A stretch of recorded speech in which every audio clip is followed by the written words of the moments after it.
So I suppose my question is, what led you to this? What led you to the study of philosophy in general, but also to believing that we don't have any free will?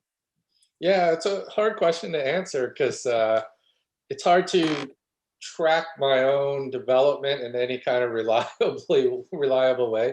I actually started off as a musician. I was a jazz musician and studied that as an undergrad, and then somewhere along the way, I took some philosophy courses, um, met some friends who were really interested in philosophy, started doing reading groups, and probably because of a few influential teachers, I became more interested in philosophical questions than jazz at the time, and so started to do a dual major. And then at the end of that, I just decided to continue on to graduate school.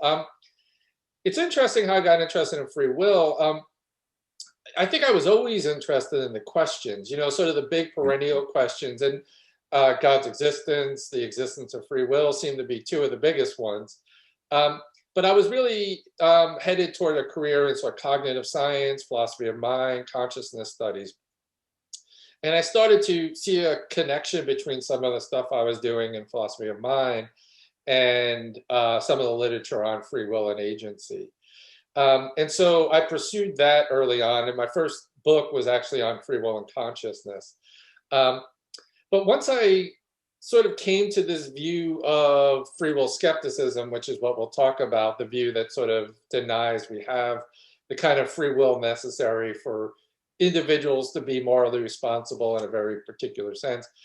Um, People started asking me about the implications of the view, the practical implications. What does this mean for society? What does it mean for the law? What does it mean for criminal justice? What does it mean for punishment, for interpersonal relationships, meaning, morality?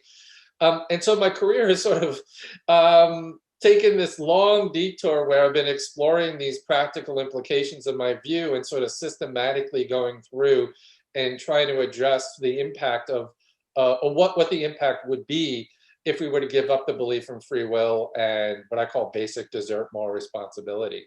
Um, that said, I also have had a longstanding interest in issues of addiction and issues having to do with criminal justice. I had two older siblings who were addicted to drugs, and saw sort of the impact that had on their lives, but also the kind of social conditions that cause addiction, and also sort of the lottery of life and factors of luck that impact who gets arrested and who gets sent to jail and who doesn't get sent to jail, who has opportunities of rehabilitation and who gets put into the penal system, and what the outcomes of those factors are on individuals and societies in general.